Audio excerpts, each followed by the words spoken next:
Nag-effort ako. I put a little makeup on. Kasi I haven't,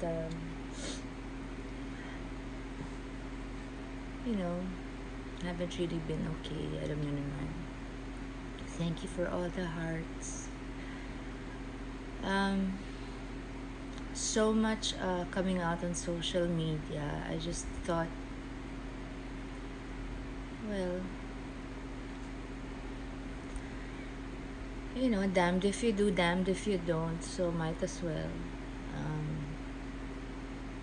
There's this thing that came out on a YouTube channel about artistas. I was a bit offended kasi parang kinokota ko pero may dagdag. Parang I never ever, pag pinanood niyo yung IG live ko kung saan parang doon pinick up yung news nila.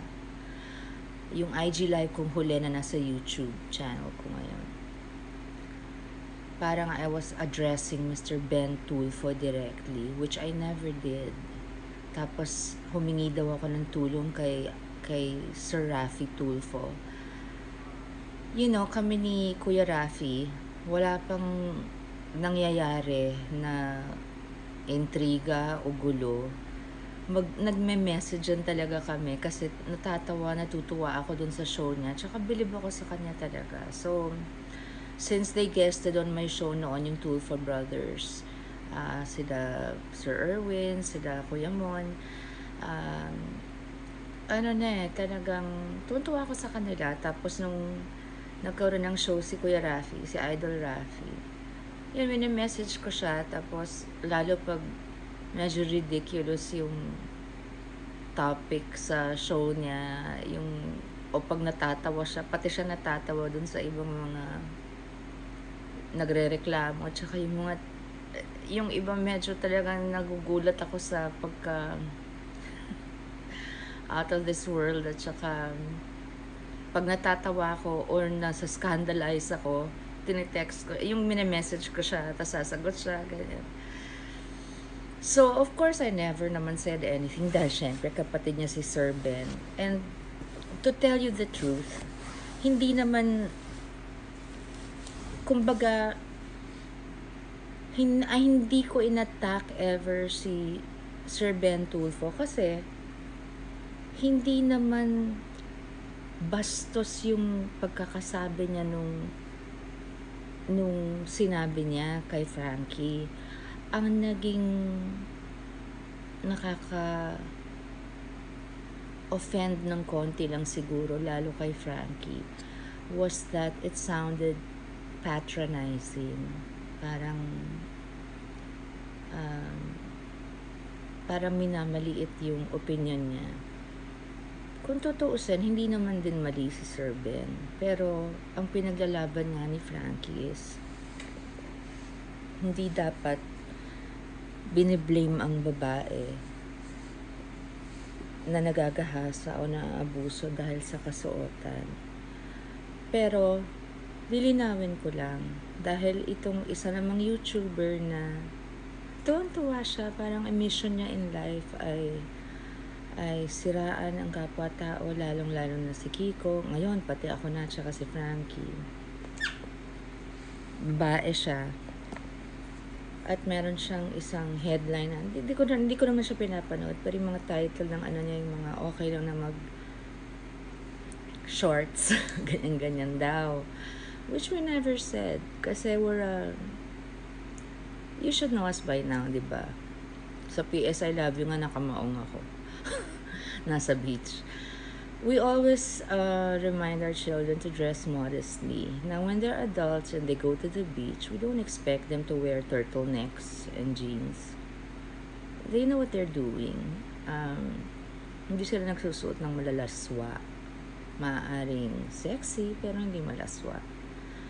At kahit sinang babae, kahit anong suot, meron nga nagagahasa kahit kapatid pa natin Muslim na balot. Meron ng matanda, merong bata, as in bata. So, hindi mo masasabing dahil sa kasuotan yun. Yun lang, that was all. And si Frankie was just supporting yung mga biktima ng pang-aabuso at rape. Tapos, eto na yung mga DDS trolls na galit sa daddy niya. Dahil sa politika naman, expected na yun. Ang masakit lang kasi iba naman ang opinion at mga utak namin ng mga anak ko sa kung ano man ang ayaw nila sa tatay nila o sa asawa ko. So, sana kung issue, katulad ng lumabas na kinagalit ko talaga, bugso talaga ng damdamin yon, dahil kahit sinong ina naman sa inyo maiintindihan yung galit ko kay dun sa nag-post na kung parang pasalamat ka iha kung 12 years old lang ako, hahanapin kita at gagahasain kita kasi hindi ako makukulong dahil sa batas na ginawa ng tatay mo. Kung ang punto ko ay ganito, kung galit kayo kay Kiko or meron kayong hinaing tungkol sa anumang ginawa niya sa political career niya, tingin yung ayaw ninyo na sa performance niya, siya ang reklamuhan nyo, 'di ba? Bakit kailangang pagsalitaan ng ganun yung anak ko kahit na obviously hindi ka naman 12 at hindi naman ako pwedeng bumalik sa pagkanta ng Mr. DJ nung 12 ako. Wala naman sa atin pwedeng bumalik in time. It was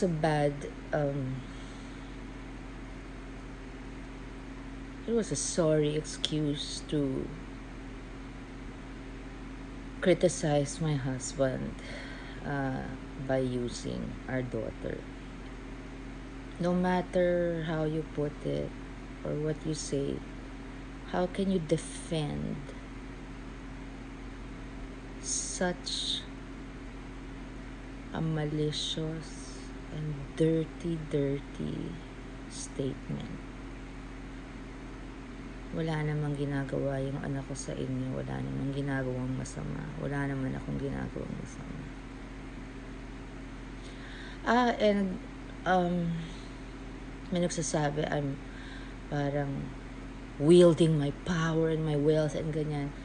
I was very angry also at this ex-press writer friend of mine dahil talagang malapit kami ng bata ako, and my family and I, we really took him in na parang anak siya ng mami ko. Tapos alam niyo bang halos 2 dekada na yata akong sinisiraan nun.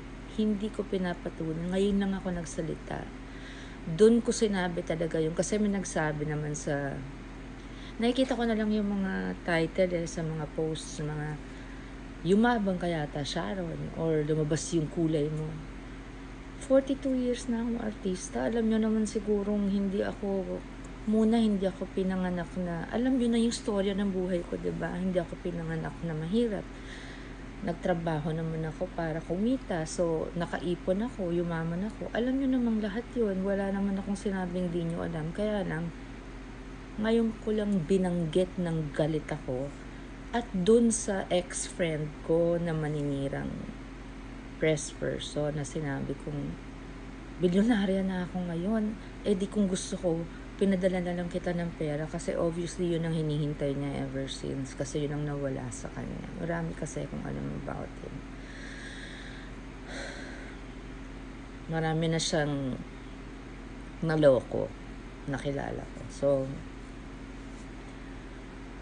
kaya ako nabanggit yun sa galit at matagal ko na siyang di nakakausap. My point there was, ganito na yung kung anong meron ako. So, kung plastic ako, ang dali kitang binili, in other words. Kaya lang, hindi ako plastic, kaya di ko ginawa. Kasi masama ang pagkatao mo. Hindi ko kailangan makipagkaibigan sa ganung tao. I never said that to the guy that wrote that very nakakadiri thing about Frankie. What I said was, I will find you. Because I'm angry. I'm very angry. Kahit sinong magulang, ganunin ang anak ninyong babaeng nananahimik na wala namang koneksyon yung pinaglalaban dun sa kung ano mang mga ginagawa ng tatay niya, di ba? Parang ilang buwan na kaming walang trabaho. Ang iniisip pa rin namin, ako 7 months na, mag-8 na, wala akong kinikita, puro palabas yung pera ko. Pero iniisip pa rin namin, day in and day out, paano pa kaya tayo makakatulong? So when my daughter found an audience, and she's very, very socially aware, that is the difference between Frankie and my other kids. Syempre siguro kasi ang tatay niya is a senator and her grandfather was a mayor for the longest time and a governor also, si daddy ko. Before he became mayor, he was governor of Rizal. And it's in her blood, sa kanya lumabas yun. And ang nakuha niya sa akin, we both hate and don't tolerate injustice. I hate injustice. I will lose friends over injustice. Kunyari, may kaibigan ako nung araw na may dinimanda dahil ganito, ganyan. Tapos nalaman ko, hindi pala naman akma sa parang pinaniwala sa akin yung katotohanan pala, ang layo. Ayoko ng ganon. Ayokong may naaaping tao. Ayokong merong tinitreat unfairly. At higit sa lahat, ayoko ng nagdi-display ng power. Yung kasi, first of all, I am not wired like that. Because I believe when you have power, sabi nga sa Schindler's List, diba? I'm just paraphrasing here. Pero it's the same thing. It's the same thinking as mine. Na real power is when you have it and you don't really use it all the time. I've had many chances to use my power in its capacity. Artista lang naman ako, hanggang saan lang ba naman yun kung ano. Pero yung narating ko, saan man ako napunta, ganito man ang kalayong narating ko dito, ganyan, saan man, I'm proud to say wala akong tinapakan, wala akong ginamit, wala akong pinatay na karir ng ibang tao para makuha yung gusto ko, wala akong sinira. Lahat yon through hard work, faith in God. Saka ano na rin yun, parang when I was born, siguro that was what God wanted me to. That was the role I was supposed to play in the world. And like I said in a recent Instagram post that I wrote, did I write it on Instagram? No, I wrote it to a friend privately. I sent it as a text message na I've known since I was little, before I knew it, before I was aware of it, in my heart I knew it was, I was meant to always share. That when Mr. DJ came around, then Dear Heart, and then onwards and onwards up to this day, I've always known deep inside me, until naintindihan ko na, mula nung di ko pa naintindihan hanggang naintindihan ko na, everything that God gave me, hindi para sa akin lang. It was always, to make a long story short, what makes me really happy is making other people happy. It's touching the lives of people in big or small ways. And when people come up to me saying, you've inspired me all these years, and when I wonder, how did I do that? When my life is so imperfect. And then I realize, oh, maybe that's it. Ang dami kong dinaanan na masasakit. Oo nga naman. mas mahirap kasing bumangon.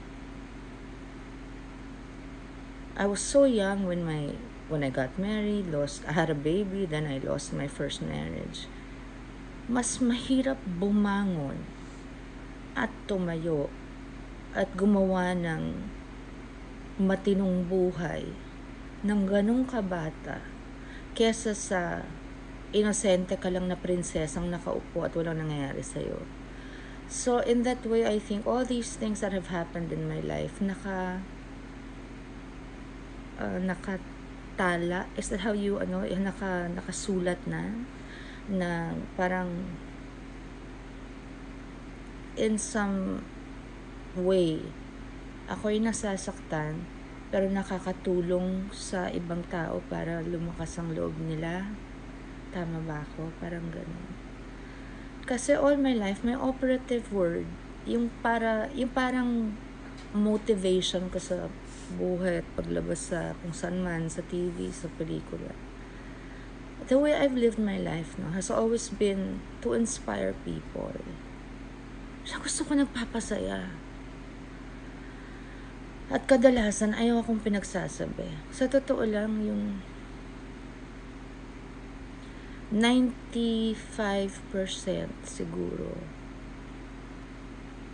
Yeah, I'd say a good 95%. I'm proud to say, hindi ninyo alam na nagagawa kong in the name of God. Kasi doon naman ako nagsisip-sip, hindi sa tao. Gusto ko kasi talaga pumuntang heaven eh. And it's sad kasi I've never been the mayabang type. Siguro lumabas sa galit ko dun sa tiga-press. Tapos may nagsasabing, yeah, yung wealth mo, pinagyayabang mo, yung power mo, pinagyayabang. No. Kaya ako nasabi na I will find you dun sa Nambastos kay Frankie. I have the means, I know the right people, and most of all, I have the balls, sabi ko. Kasi kahit babae, lang ako, nanay ako, and I will, parang oso, parang bear. Pag kinanti mo yung cubs niya, yung mga anak niya, abay sorry, kainin ka niya, diba? Yung akin, sino pang makikipaglaban para sa anak, kundi ang magulang. Kaya ako nasabi doon. Pero hindi ko sinabi sa kanya, hoy, ganito ang savings account ko, itong laman ng bangko ko. Nasabi ko yung galit ko kay Ronald. Yung isang nagsulat.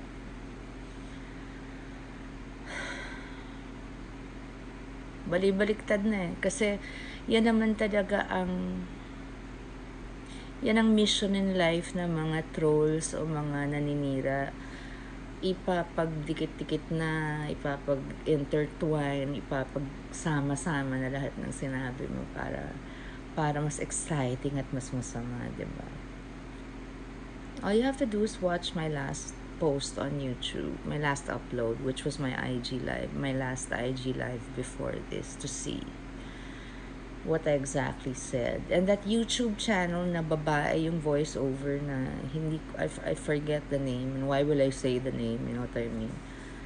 Yun lang. Tapos hindi ko rin binasa yung sinabi ng isang lawyer. Pinasa ko na lang sa lawyer ko na isa. You know, actually, I am a very, very forgiving person. Sino bang may gusto ng gulong ganito? Sino bang may gusto it's such an inconvenience. It's not anything you're really afraid of, but it takes away from your peace and your peace of mind. And most of all, you know that someone hurt your child in a way he had no right to. Nagkataon lang, siya yung pinakamasakit yung kinumpose na mga salita. At ang pinakamasakit, miyembro siya ng isang ministry. Kristiyano ako. At balita ko, pati yung FB page nung church niya, sinara yata kasi siguro ang dami ng sumusulat. Yung tao pong yun ay nasa UK, and we have gotten in touch with people in the UK also. Mas stricto pala ang mga law doon pagdating sa ganyan. So of course, we can do what we must, both here and there. Why not? But also,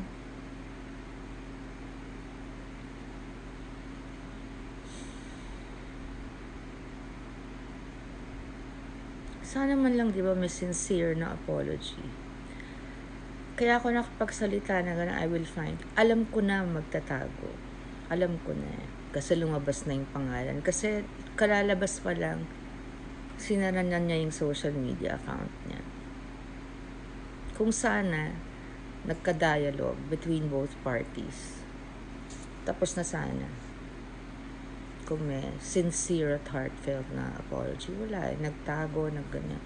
And it hurts me kasi alam ko may anak siyang babae. So, ayokong, Diyos ko. In other words, yung ginawa niya sa amin, sana ayaw naming idulot sa kanya.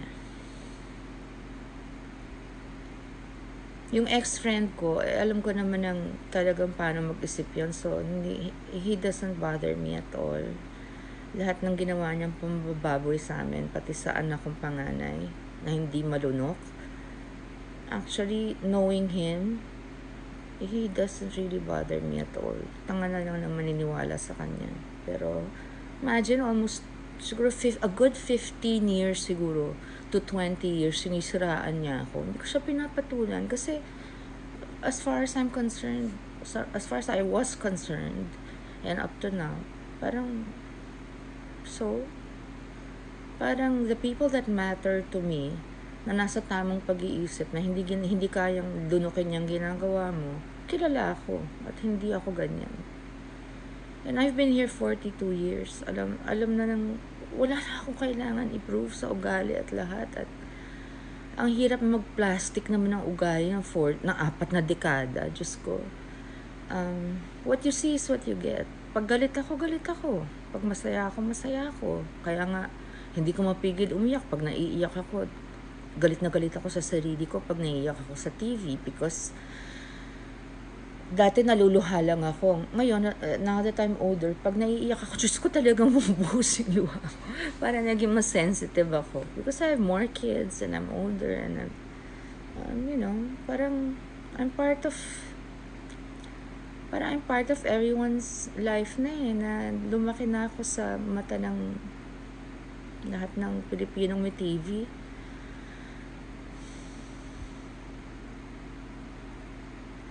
So it's been painful. It hurts when people make up stories about you, or parang wala nang stoplight, wala nang yellow na whoops, sandali lang, isip-isip muna, masakit yung sasabihin mo. Ano ba nangyari sa pag-iisip nating mga Pilipino? Ano ba nangyari sa common at basic human decency natin?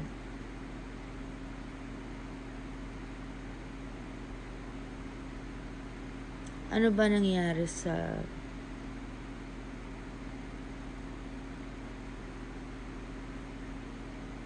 tamang pag-iisip at pagpili ng tama sa mali? Bakit parang ang dali-dali na ngayong manakit ng kapwa? Kaya bayaran, kaya hindi. Although ang daming bayaran, totoo yun. Yung meron talagang bayarang clothes. Of course, I know for a fact because my husband's in politics. And they're even bots, as in robots.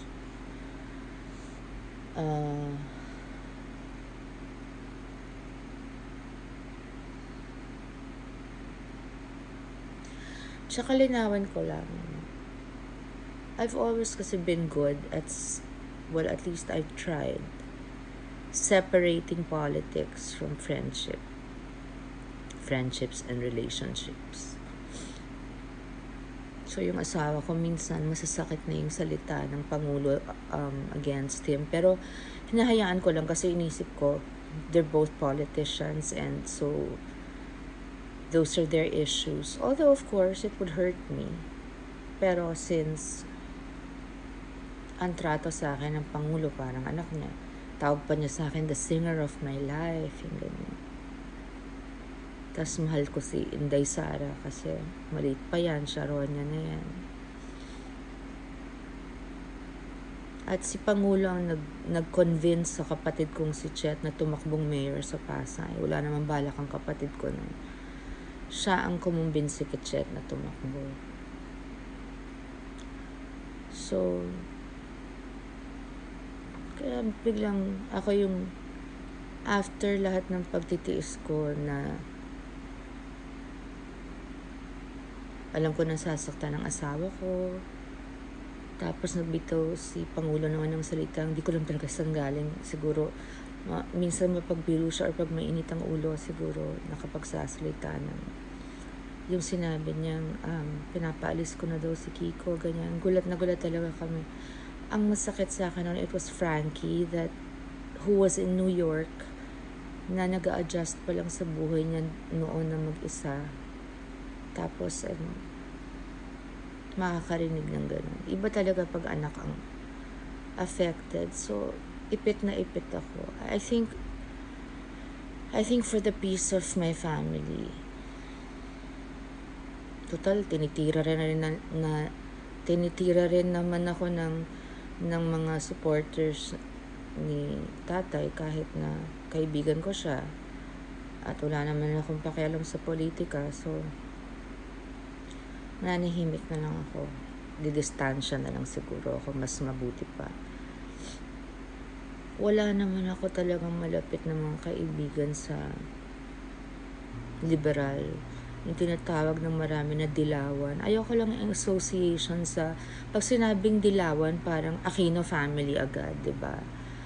When the Liberal Party is its own party. Ang tatay ko, nung buhay pa, membro ng Liberal. Ang daming galing sa Liberal Party. Nagkataon si Kiko na punta doon. Nagkataon sila Pinoy doon galing.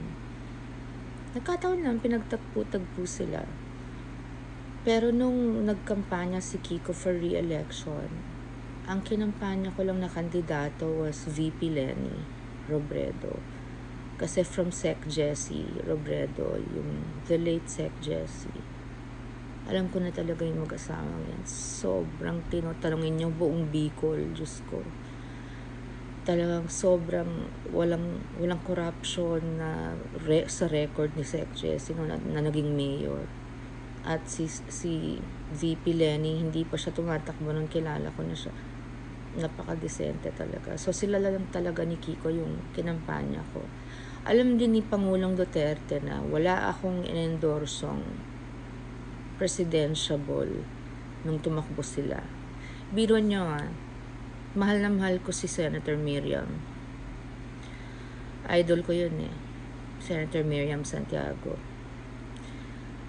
Si Senator Marrojas, napakabait din yan na kaibigan ni Kiko at kaparty niya. Hindi ko ma-endorso kahit na parang nasaktan ko asawa ko doon. Si Vice President Jejomar Binay, hindi ko inendorso. Kaibigan yun ng tatay ko. At siyang nagkasal sa amin ni Kiko. Alam niyo bakit? Hindi ko rin inendorso si President Duterte kahit kilala rin siya ng daddy at maraming nagmamahal sa kanya, no? Alam niyo bakit? Ang gusto ko talagang maging presidente noon was Senator Grace Poe. Bakit? Dahil isa pa namang ubod ng desente at anak ng matalik kong kaibigan ang namayapang si FPJ. Isa sa konting matalik kong kaibigan sa showbiz na tumakbong Pangulo. At sasabihin ko sa inyo, alam ko, siya yung talagang dapat naging Pangulo dahil siya ang nanalo. Hindi ko siya makampanya noon dahil si Kiko was with the administration na later on iniwan niya dahil nakakita siya ng kamalian sa administrasyon. I'm sorry to say, I'm just being honest. Dahil hindi rin naman kakampi si Kiko sa mga mali. Maniwala kayo at hindi. Kaya nga nagtatrabaho pa kami hanggang ngayon. Dahil hindi namumorsyento yan. Kung alam nyo lang talaga. He doesn't deserve yung mga pambabasta sa kanya dahil talagang ang tinunang asawa kong tao, grabe. So, I wanted Senator Grace Poe to win. At alam ni Tata yon, alam ni Presidente Duterte yon dahil, well, yun ang character ko eh. I stand by, hindi ko nagawa para sa ama niya. Nagdadalang tawa ko kay Miel noon.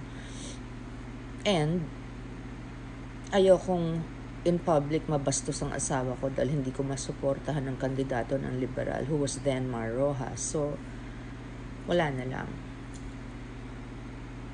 So, nung tumatakbong for re-election si Senator Grace, kahit paano, nakakanta ko sa ano niya, yung malaking meeting niya. Just to show my support.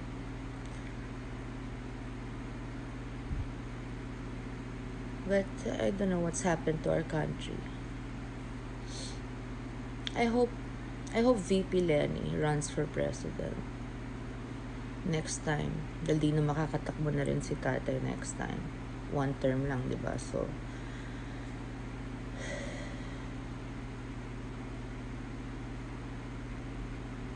napaka-decente. Nakakatakot na kasi ang ngayon lang ako naka-experience ng ganito. Kahit nung panahon ni Presidente Marcos, lumaki ako. I was born in the year that Marcos was elected president. And I was so apolitical. My dad was a mayor pero wala akong alam hindi ako nagtatanong. Kala ko noon, siya lang presidente forever. Hindi ko alam pwede magpalit. So, nung nag-people power, doon ko lang naintindihan lahat na nangyayari. Pero yan yung sinasabi kong alam ko ihiwalay ang politika sa pagkakaibigan. Because I knew them on a personal basis. And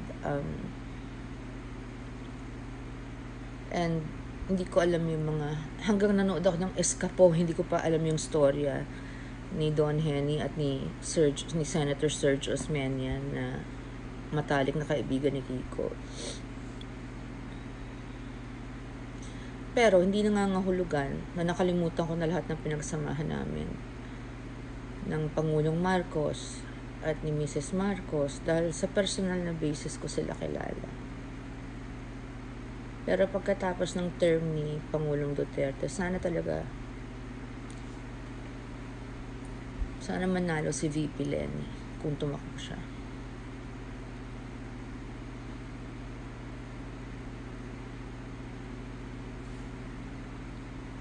Baka sakaling bumalik ang pagkadesente ng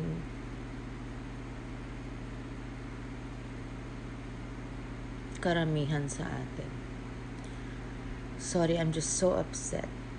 Frankie's here now. She just entered. So, I'm sorry, honey. Can you hand me some tissue? I saw you na naman. Actually, nakakatawa. Ako yung pinaka-apektado dito. Si Frankie is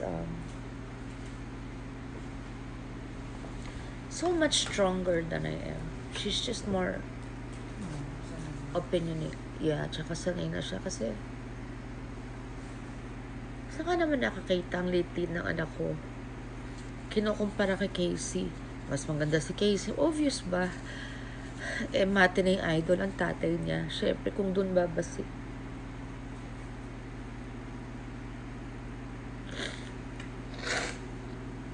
Excuse me. Ganun kasama ang tao.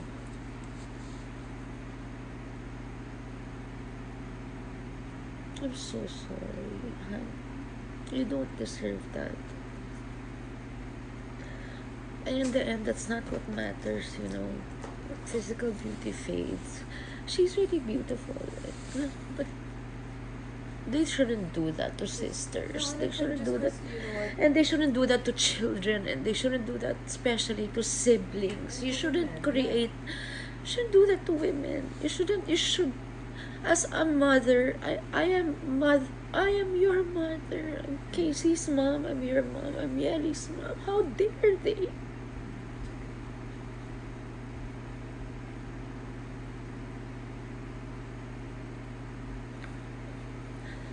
I love you all equally, but it's so unfair. Please don't do that to my children. Ako na lang pintasan.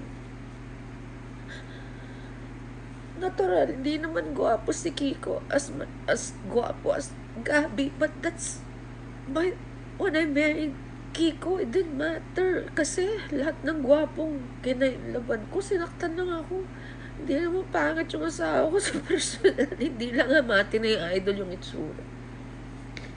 But how dare you pag-aawayan yung magkapatid.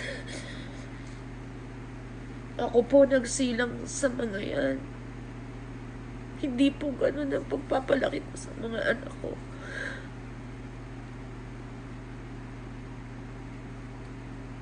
You know what? Just because people don't fit people's standards of beauty doesn't mean that anyways. That's right. Yeah. All around the world. You're very the pretty, standards- honey. You're very pretty. Each of you has your own kind of different. beauty. Did you know? It's so funny. Sometimes we talk about it. Even you and Yeli, you're you know, same set of parents, but you each have a different. Yeah, you're different from each other. It just breaks. It's like a stab in my heart because we both came from here. The three of you. I wish Ate would say something, come to the rescue of everybody and say, I wish Ate would come out and say, stop doing this to my mom and to my sisters, you know, but at the same time, I don't like her to get involved because then they'll pick on her, but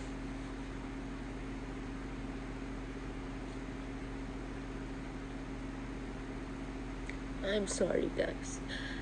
I think I have to end this here. Sorry. I wanted to just explain myself. But see how hard it is for me and my daughter's the one comforting me. But it's just, why are you so bad? Why do you do this to my children? Why are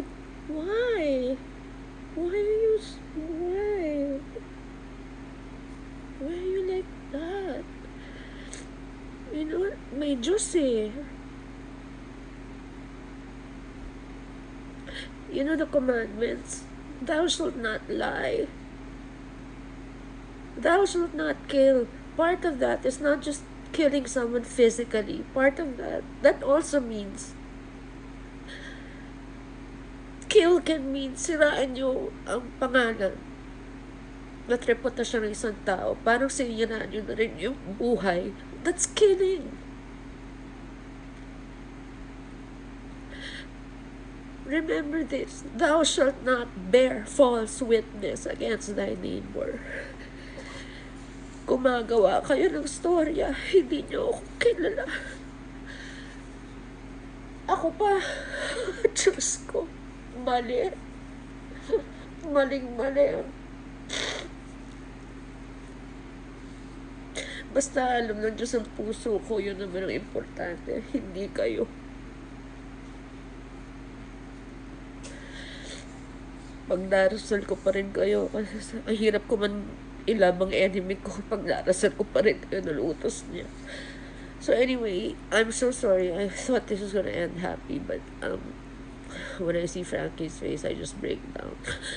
This is how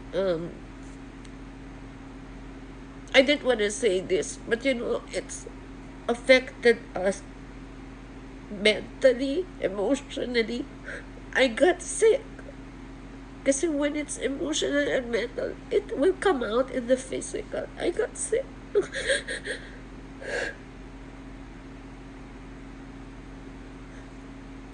Kaya ako nag-makeup kasi ang pangit ko na araw-araw. Kaya hindi ako tumataba. Wala akong gana. 2 gabi. Yung dinner ko, dinuwal ko dahil sa stress ng binabantayan yung blood pressure ko. Tsaka ito kasi diba I had a problem with my heart. So, anyway, I'm so sorry. I wanted us to be happy. Buti na lang live to and I can end it. But remember, please, I love you all very much. And I want to thank those of you who haven't stopped supporting us. And I trusted God. And even when it's hard to, I know He said He's always with us and will never leave us or forsake us. And I have such faith in Him. That's true. I'm malabong mata ko. I can't read your names. Thank you, but I see the hearts and that, it means the world to me.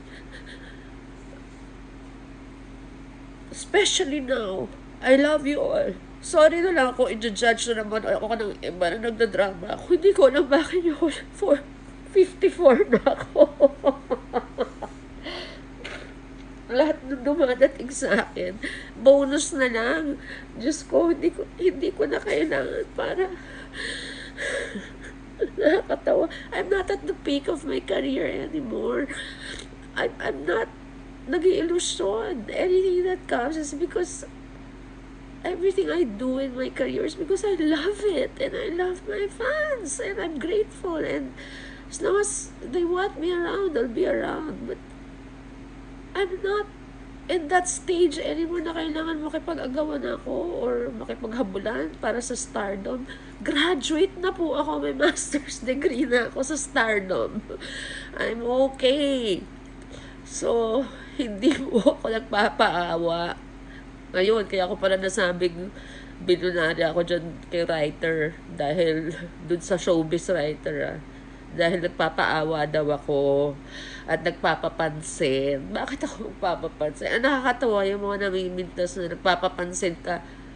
IG account ko to Kahit may sulat ko dito, ba't ka nandito? Account ko to, ba't ako nagpapapansin? Ikaw yung nagpapapansin dito, bahay ko to Parang pinuntahan ka sa bahay mo, tapos nagpipilit mo. Ako pa yung nagpapapansin. Mali, diba? Bobo ko. Anyway, thank you everybody. I love you, Sharon, and appreciate your support and your love. And, bahala ng Diyos sa atin. Alam naman natin. You know what my mom and dad used to tell me? Yan mo sila, anak. Tandaan mo to, maghintay ka lang. Mapalad ang inaapi. Tandaan nyo yan, lalo pag wala kayong ginagawang masama. So, God bless you. And thank you for making tiyaga here. I love you, everyone. See you soon. Hopefully, Pops Fernandez and I